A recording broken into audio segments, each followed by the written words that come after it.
Thank you.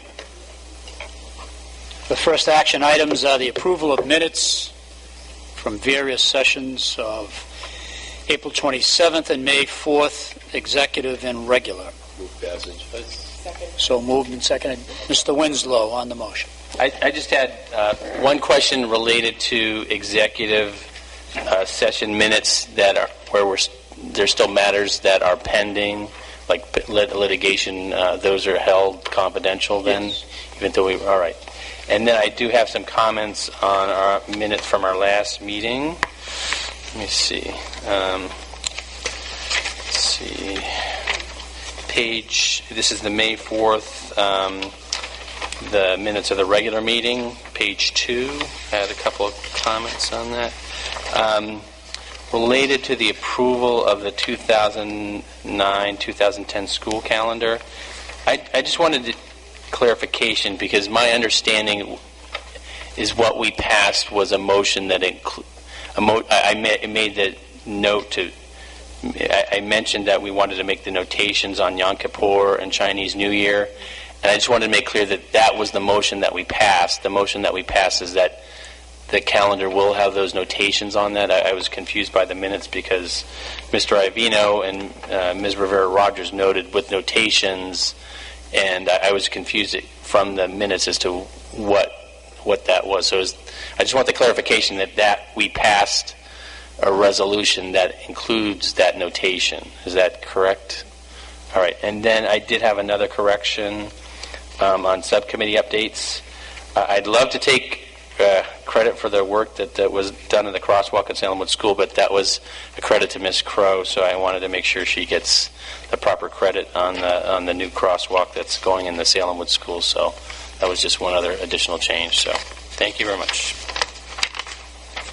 With those notations included for the record, on the motion of Mr. Ivino to approve, seconded by Mr. Duffy, all in favor on the minutes?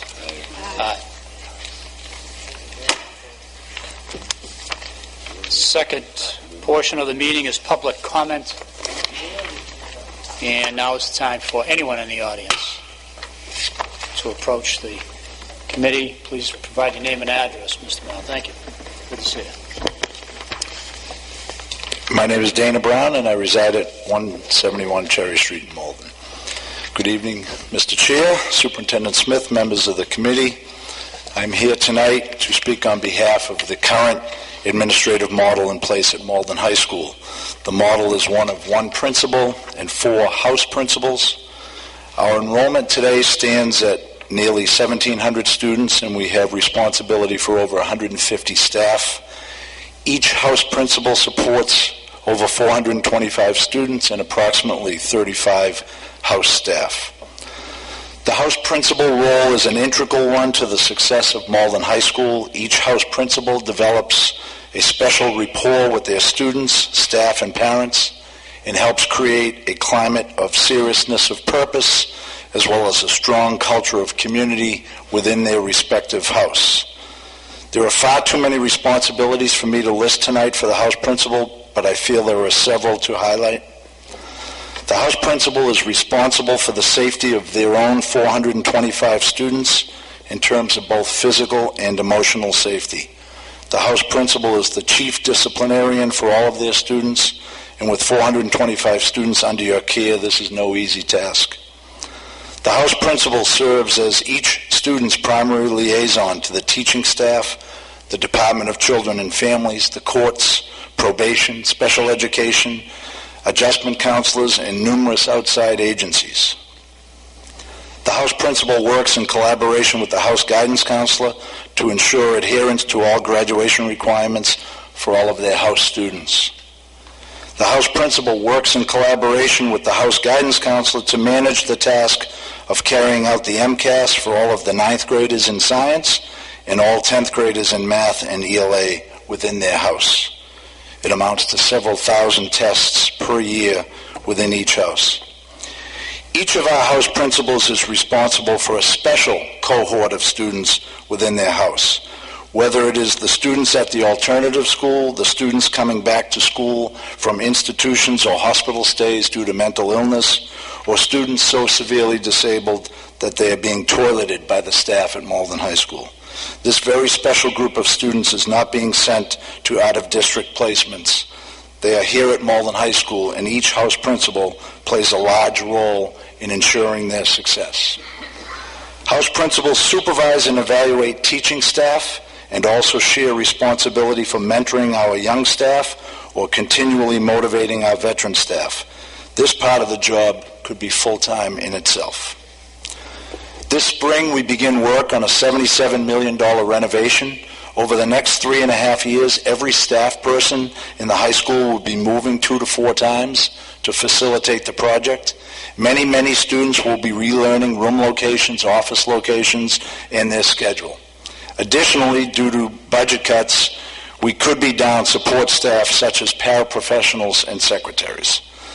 The administrative support for teachers, students, and parents that a house principal provides will be needed more than ever. I ask for your support in allowing Malden High School to fill the house principal position that will be vacant when Fred Fellman retires at the end of the school year. I thank you for your time. Thank you, Mr. Brown. Public comment is still open. Not seeing any other invitees approaching. We'll consider that portion of the meeting closed and move on to items number 3. Item number 3, superintendent's report, and thereafter deliberations. This evening, really have just a single item on my report having to do with the budget update for FY10. And just want to make some points aligned with the memoranda that I did send to you. First of all, budget adjustments have been made to reach the target of $2 million in reduction. The details are in the budget that I have submitted to you. A few points of note. The budget was constructed in light of both the House budget that has come out on the state level, as well as the Senate budget, which has called for the potential of much deeper cuts than had previously been projected. And with those additional cuts in mind, the budget includes some space for us to handle additional cuts should they come to pass. And I want to tell you where that wiggle room, if you will, exists in the budget. If you look under the Title I allocations, the stimulus funds, you'd find that we are both in Title I and or particularly in Title I. We are tentatively budgeted pretty close to the amount that we're going to be allocated through the Title I stimulus funds. In the IDEA account, you'll notice that we are a good bit below the available funds. The available funds are $1,105,000, a little bit over that. We currently have budgeted at $967,000, which gives us about $172,000. That gap exists. We didn't want to budget that money because of the increase in circuit breaker funds that we would be accountable for were the Senate budget numbers to go into effect. The House budget numbers has reduced the circuit breaker reimbursements from 72% to 57%. The Senate version of the budget reduces it further to only 30% reimbursements, down from what is currently 72%. That gap would be covered, at least in large part, by the funds that we still have left in IDEA. So we do have a little bit of wiggle room to cover some of those increases, or I should say the decrease in circuit breaker reimbursements should it come to pass. In addition, if you look in the stabilization funds, the dollar figure that is available, the city, at least initially, is projected to receive about $1.6 million, if you remember at the last meeting, $500,000 of that would remain with the city, and the school department would have $1,169,486 available. Again, that money is available over 2 years. We had originally prepared a budget where we would spend the majority of that money in this coming fiscal year. In the budget I submitted to you last week, which you have in front of you now, that number has been reduced substantially so that we are only budgeting $689,308 of that total, almost $1.2 million. That's largely to provide us with that, again, wiggle room, if you will, should the worst-case scenario, the Senate budget, the dollars that are represented in that budget come to pass. So the budget is different from the one that I had submitted to you as recently as a week prior, but the differences are to, again, cover any gaps that we might have should the worst-case scenario come out of the final budget at the state level. I also wanted to give you information about the current status of the layoffs. The number of people who would be laid off under this budget continues to be 3 administrators.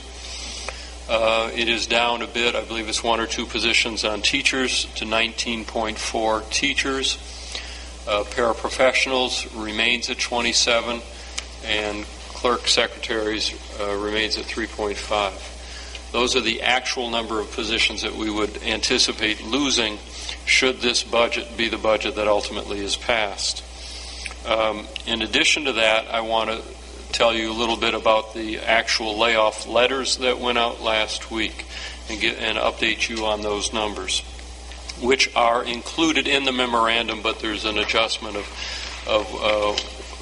just a couple of positions because we were working on this right through Thursday after this memoranda had actually been sent to you.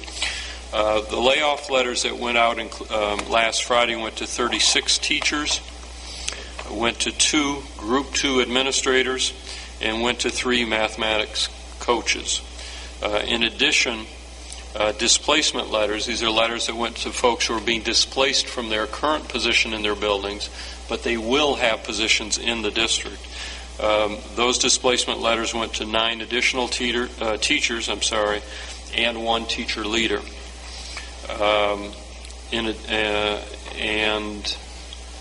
Trying to look here. Okay, that's pretty much that's an update on the letters. So that a total of 45 teachers were noticed last week. 36 of whom were given layoff notices. 9 were given displacement notices.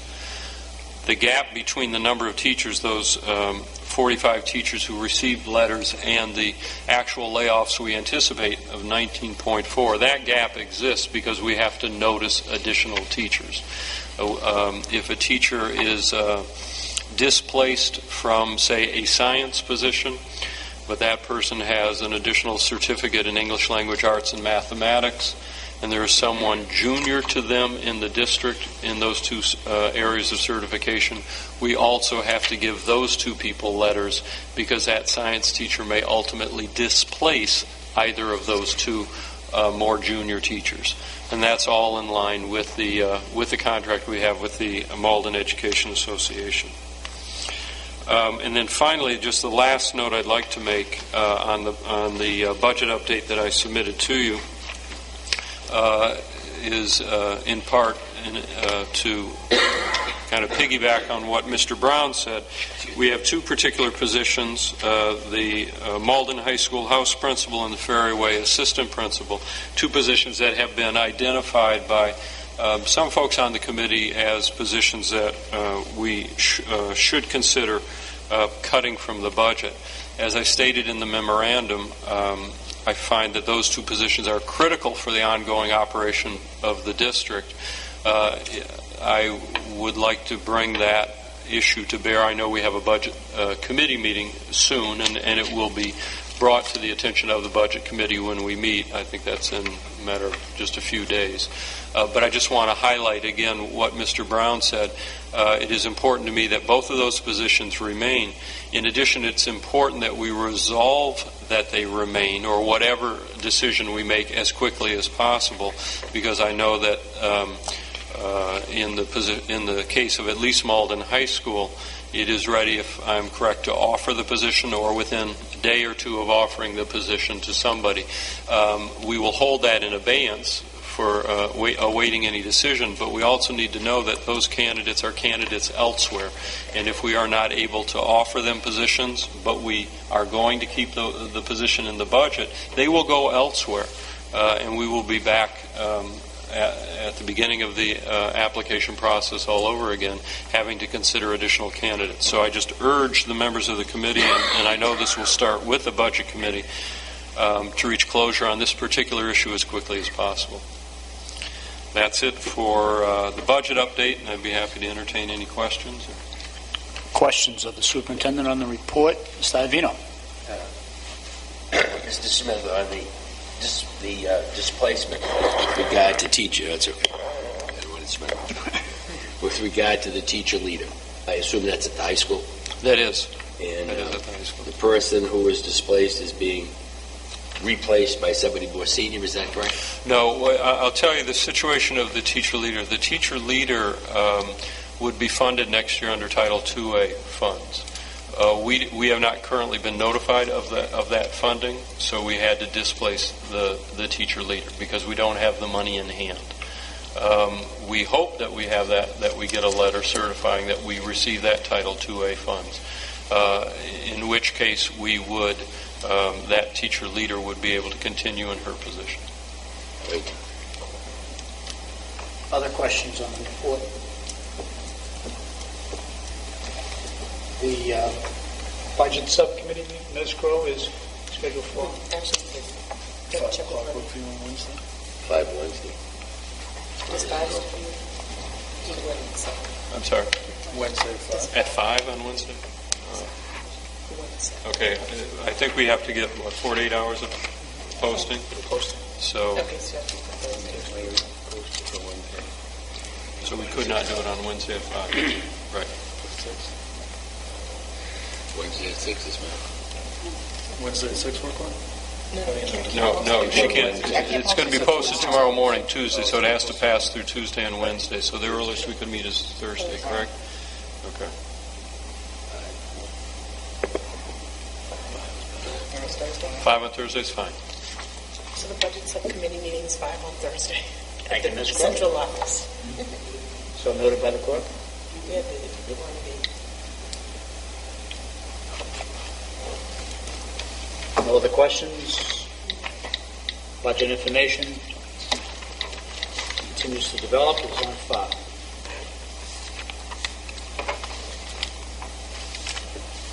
Lost my agenda. Deliberations, is that here? It is. Item number 4, deliberations, policy subcommittee, preference on hall rentals.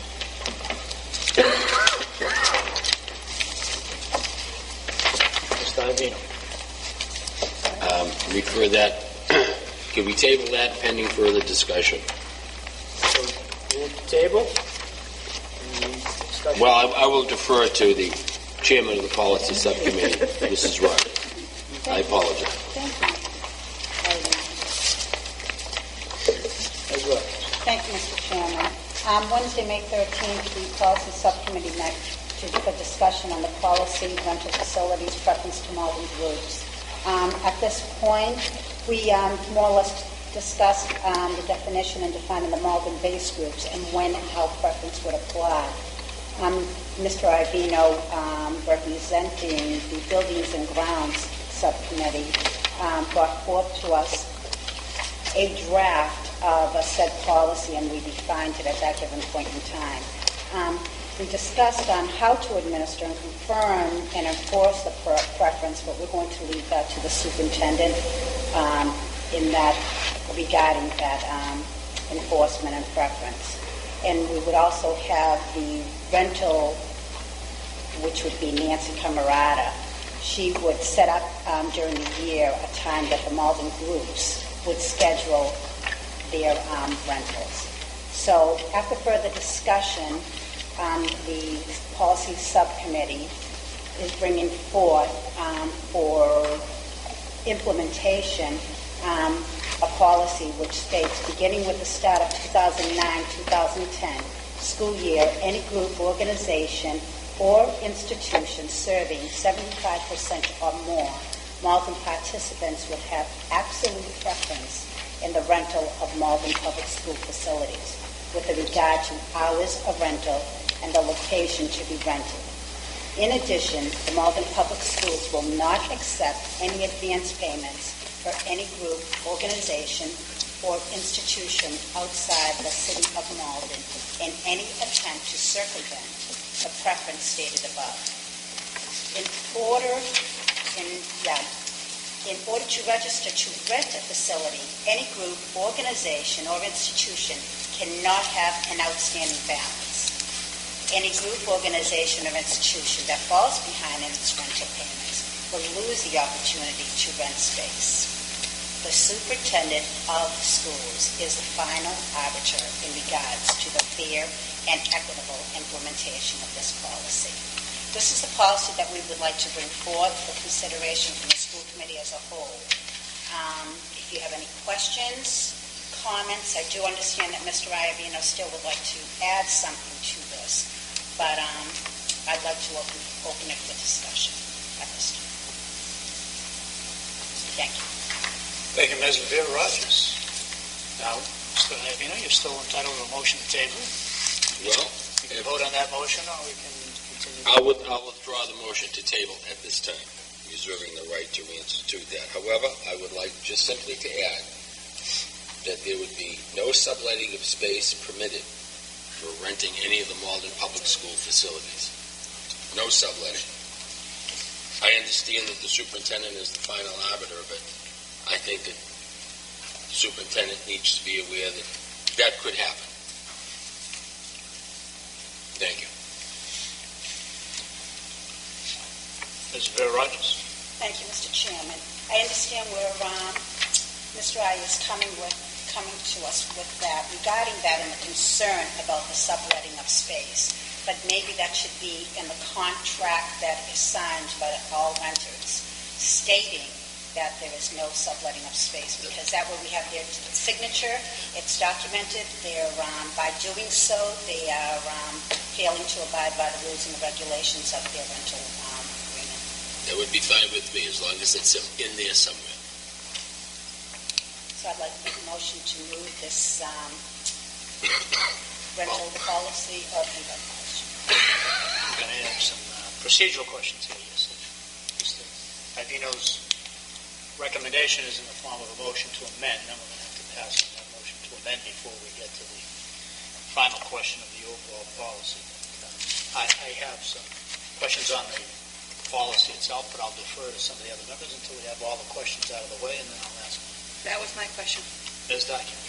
That actually, Mr. Iavino took care of my question. Okay. Thank you, Mr. Chairman. Any other? So a question from the chair on the intention of Malden preferences. I know, for instance, Malden High School is used by other cities for the interscholastic programs. The city of Melrose in particular, the city of Everett in particular, use the swimming pool, as did Austin Prep at one point. Is the intention of the policy to eliminate those partnerships or preferences that were there, or can you elaborate on that? Right. No, it is not the intention of this policy to do that. The intention of this policy is to service Malden-based groups that serve 75% of the Malden student population. They would have first preference on the rental, but not to eliminate any other organizations from renting our space. Thank you for that clarification. Okay, so any other questions? Otherwise, we're back to the procedural part of it on Mr. Iavino's motion to amend the reported policy change to include the language, if I heard it correctly, no subletting of space permitted, in the form of, I guess, a sentence somewhere.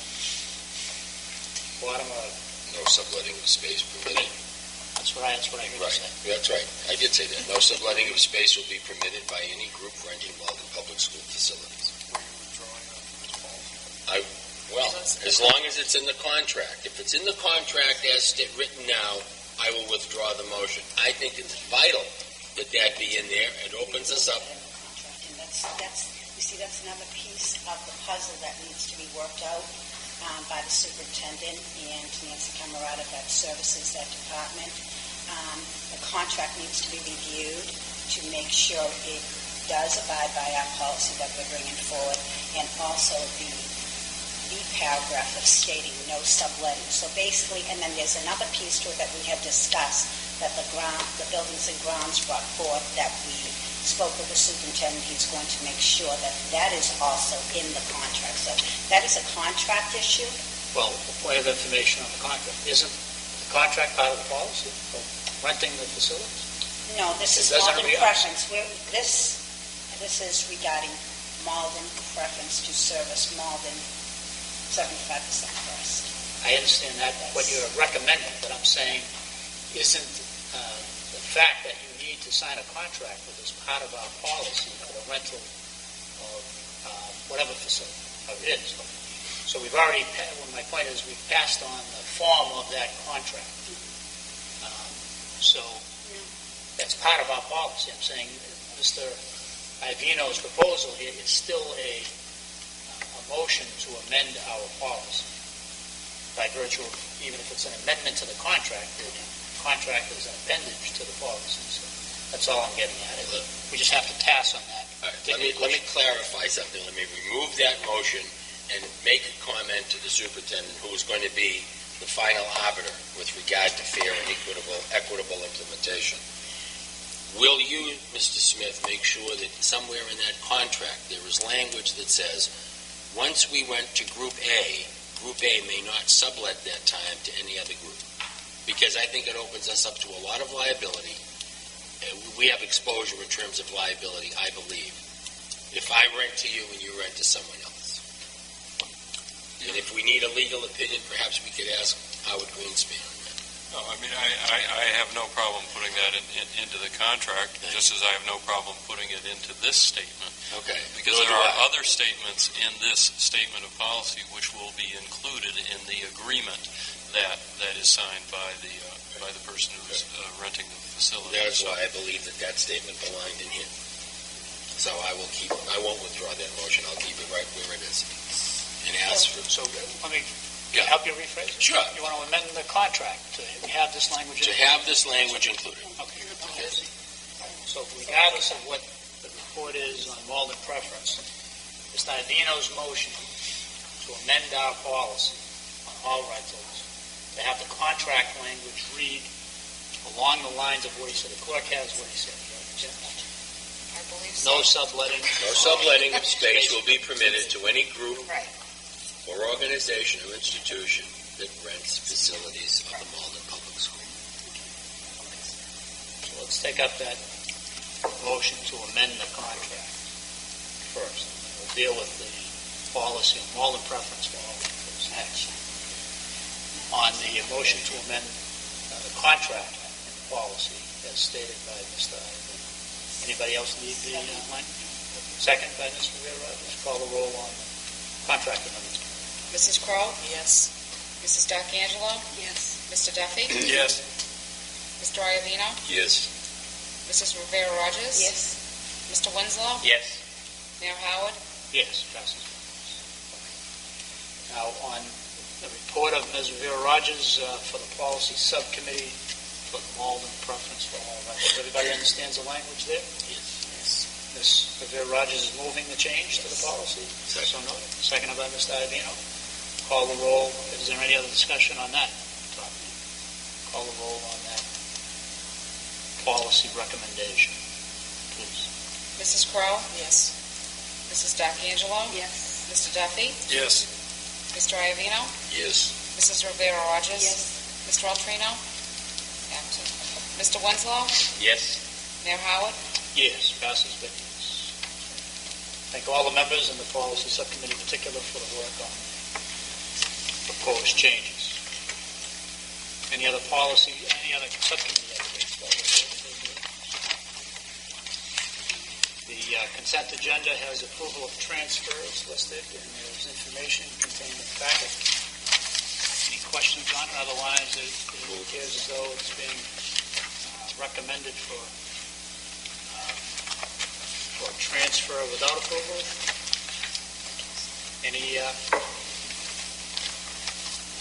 Any transfers that require actual approval? Is this one?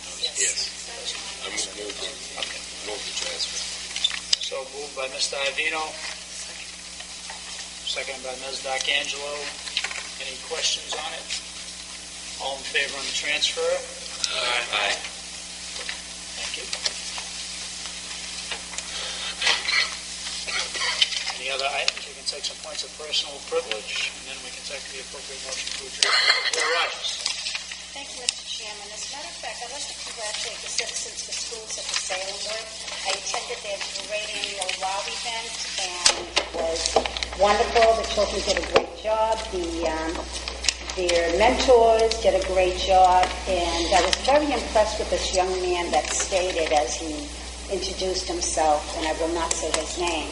He said, "I want to thank Citizens for Schools for taking me in. I was a FFFFF student, and now I am an AB student." So I want to say congratulations and kudos to that lovely young man, and I want to congratulate the staff, the principal and the assistant principal, at the Salemwood School for encouraging these students to participate in Citizens Schools. Thank you. Thank you, Ms. Vu. A couple things. I had the privilege of going to the Malden Catholic High School graduation this weekend. We're hosting a German exchange student, so he graduated. And I did note that quite a few of the graduates from Malden Catholic were elementary students in our own schools. So, I mean, I think that's a credit to our schools that, very good candidates from that school as well. I also want to say to the administrators and the staff of our public schools, I know this was a very tough week, and I appreciate the dedication of all the administrators and the teachers in these tough circumstances, and we will do our utmost to make this as less difficult as possible, but we do appreciate all the effort that Mr. Smith and the assistant superintendents have, the principals and all the staff in these circumstances. I know it's not easy, having been through that myself. So, but we appreciate that everybody's seeing this through, and thank you. Thank you, Mr. Winston. Ms. D'Angelo? On the right, Ms. Crowe. Mr. Douglas. Thank you, Mr. Chairman. I'd like to extend my sincere appreciation to the SAD program at Malden High School, the Students Against Destructive Decisions, including Ms. Caitlin Aber, the student representative here on the school committee. Today was the performance of the mock car crash up at Malden High School, and I'm sure many people in the city saw it. It's a very powerful performance. The students come out of the school, come upon a car crash moments after it happened. They get to see the process that the first responders and the emergency personnel go through in all of the gory details. They see the anguish of the students who were driving the car, causing the death of their classmates. Then they go into the Jenkins Auditorium for a mock wake, complete with flowers, casket, kneeling bench, speeches, eulogies. Very powerful, powerful performance. Even the people who were in on it and knew that it was a mock performance, the reality of the moment was hitting everyone. And I hope that this moment can be an opportunity for all the students attending the prom later this month to realize that we don't need a repeat of the tragic circumstances that happened in this area over this past weekend, and that everyone should stay safe and sound and get home after a very good evening of their prom. And on that happy note, I'd like to thank school committee person Steve Winslow for his work with the Walk to School Day over at the BB School, and the mayor as well, leading the troops from Ambridge Park. Steve Winslow led the troops from Dever Park. It was a very successful day. It was a beautiful morning. We're going to be running that program once a week for the rest of the school year, getting kids out, healthy, exercising in the morning, but also helping to reduce the parking and traffic congestion around the school. So we will be doing that. Connect Ed calls will be going out, informing parents of when we do that. but this was all done in line to put Malden in the position of possibly receiving some federal transportation funds to assist us next year, hopefully, with the implementation of better walk signals at the crosswalks, perhaps new crosswalks itself, just improving Malden's walkability around our schools. So I thank Steve Winslow for his leadership on this and for helping to get it done. And speaking of the BB parking situation, I would just like to thank Captain John Ameralt and Lieutenant Kevin Sheridan for their work with the BBPTO, informing the parents about the policies that are in place. The police department is doing their best to ensure a safe travel to school and safe parking and drop-off. And the parents are trying to be able to get their kids to school safely and on time.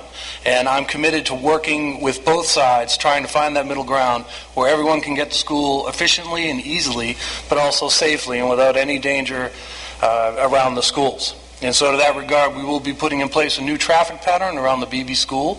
This will be going in place right at the end of the school year to give the residents and the parents who travel through there the summer to get used to it, and then it will be in place, in force, in September. We'll be sending out plenty of notices, making sure everyone has the opportunity to see it. But I'd like to thank everyone who helped contribute to this new traffic pattern. I spoke to many of the neighbors, the residents in that area, school personnel, parents, PTO, the traffic department, the police department. So I thank everyone for their input on this. And I think we do have a good solution for the vexing problem at the BB school. And finally, at the end of this month, just to kick off a violence-free summer, I'd like to invite all K-8 students to come down to the Ferryway School on May 30th, it is a Saturday, from 12 o'clock to 4 o'clock, and we will be recreating the high school Rock Against Violence event. But this one will be for the K-8 graders. They can come down and they can do Dance Dance Revolution, Guitar Hero, a rock band, all the while learning tactics and strategies that they can use in case they encounter youth violence or bullying or any of the other forms that are out there, empowering these kids to not only resist it themselves, but to put a stop to it if they see it. So I encourage all parents and students to come down on May 30th to the Ferryway School.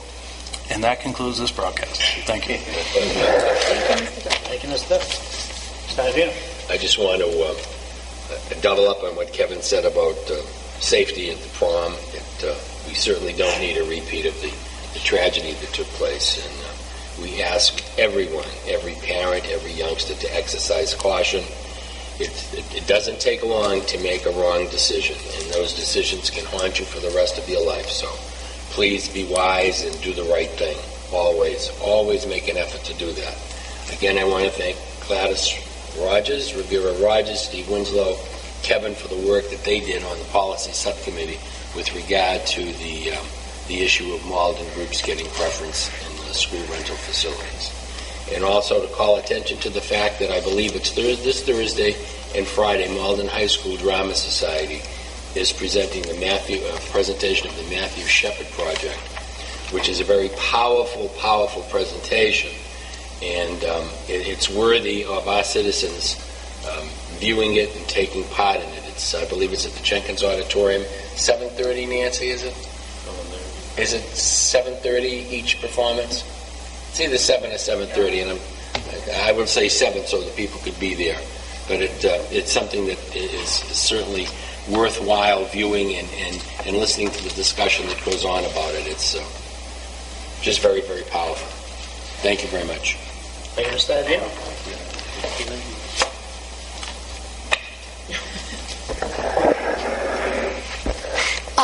I did the mock car crash today, and I just wanted to reiterate the point, if any students from Malden High are watching, that I really hope everybody makes smart decisions next week, and also not just smart decisions not for yourself to drink and drive, but if you see any of your friends, tell them not to drink and drive also, because it's just as much your responsibility to tell them as it is their own. Thank you. Chair will just re-thank Mr. Duffy and Mr. Winslow for the Walk to School Day, which was held last Wednesday. Very, very nice success for the VB school and many of the parents and students that took the opportunity of a wonderful morning to walk down to the school from the Amridge Endeavor Park. And I want to thank the two of them for putting a lot of time and effort into making sure that it got organized and was run without a hitch. No other points, then we can take the appropriate motion to adjourn. Ms. Rivera Rogers moves to adjourn. Seconded by Mr. Duffy. All in favor? Aye.